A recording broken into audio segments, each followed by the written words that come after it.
Perfect. Thank you. My name is Yannick. I'm with film-rezensionen.de, a Hi. German website.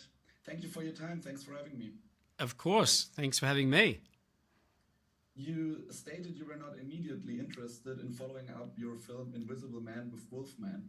But when you decided to do Wolfman, was the idea of the slower, like creeping transformation something you immediately had in mind for your own unique take on a werewolf film? Or Yeah. was it like another thought? No, that was it. You pretty much you answered your own question. That is exactly it.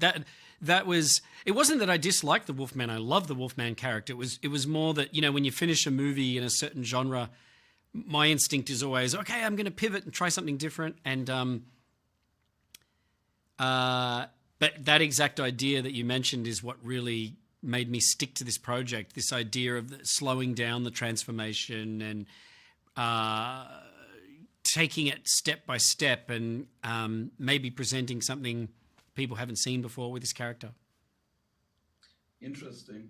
How did you like approach the balancing between the horror elements and the like family drama and like the disconnection between the family going on?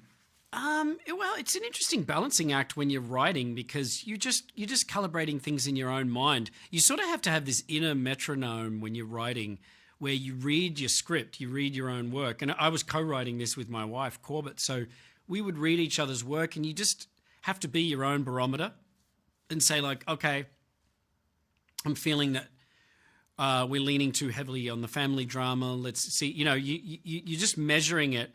It's a real balancing act. And then that continues through editing. You know, even during the editing process, Andy Canny, who was the editor of the film, he and I would sit there in our little dungeon and be like, we'd watch the whole film. One thing we do, Andy and I, he's edited all of my films, when we're working together, one thing we do is we watch the whole movie through constantly. We're always watching the whole movie through, and doing that, it sort of gives you this sense of where something's leaning, you know? Mm-hmm. I see. With Invisible Man, you reimagined like an Invisible Man or maybe like a ghost-like figure. Now with Wolfman, you had your own like twist on a werewolf story. Are there any other like iconic monsters or figures you would be interested in visualizing your own unique style? I don't know. I mean, Guillermo del Toro has a Frankenstein movie that's about to come out, so I guess I can't do that. He's probably going to drop the mic on that one. And Robert Eggers just did Nosferatu. Maybe, I mean, look, I've mentioned Jekyll and Hyde before. I just love the characters of Jekyll and Hyde, and I haven't seen a modern take on that recently, so maybe Jekyll and Hyde. Damn, yeah, that would be an interesting one to explore for sure. In terms of future project, will you stay like true to the horror genre, or are you interested in like switching genre completely and exploring something different? I mean, it's a good question, because I still love the horror genre, but I feel like you don't want to get too embedded in one lane.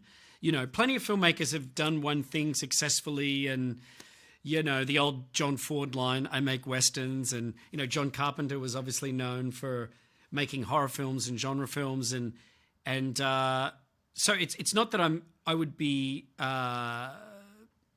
you know, turned off by just making horror films, but instinctually I feel like I would like to step outside that and try something. So maybe next I might write something more comedic, something with more of a something a bit quirkier, you know?